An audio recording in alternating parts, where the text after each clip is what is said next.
Hello everyone, আসসালামু আলাইকুম। কেমন আছেন সবাই? আশা করছি সবাই খুব ভালো আছেন। আমিও ভালো আছি, আলহামদুলিল্লাহ। আজকে চলে আসলাম নতুন একটা ব্লগ ভিডিও নিয়ে।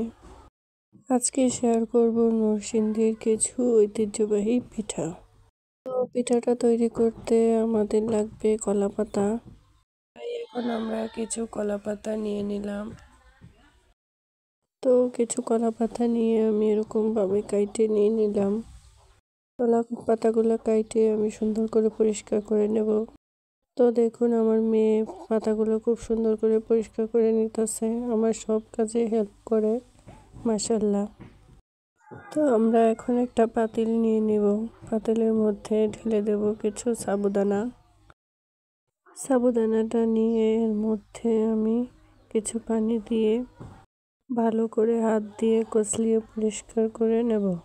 পরিষ্কার করে নিয়ে আমি কিছুক্ষণের জন্য রেখে দেব। কিছুক্ষণ রেখে দেওয়ার পর আমি এগুলো ভালো করে হাত দিয়ে ডলে নেব, যাতে করে সাবুদানাটা একটু মিশে যায়। তো হাত দিয়ে কচলিয়ে নেওয়ার পর দেখুন এরকম হয়েছে। তো এখন আমি এর মধ্যে দিয়ে দেব চালের গুঁড়া। তো সাবুদানার মধ্যে এখন দিয়ে দেব আমরা চালের গুঁড়া। তো চালের গুঁড়াটা দিয়ে আমরা ভালো করে পানি দিয়ে মিশিয়ে নিয়ে নেব। তো অল্প অল্প করে পানি দিয়ে মিশিয়ে দেখুন আমরা এরকম একটা ড্রো তৈরি করে নিলাম।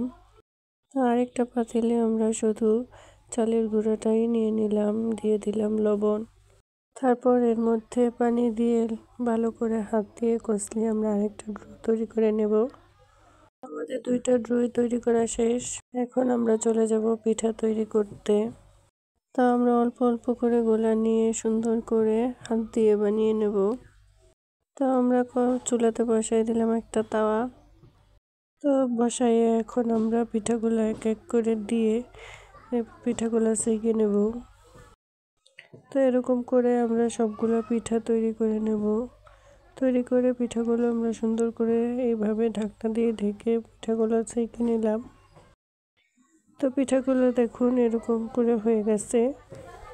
এক এক করে পিঠাগুলো আমরা এভাবে সেঁকে নেব। তো দেখুন আমাদের পিঠাগুলো সেঁকে নেওয়া শেষ।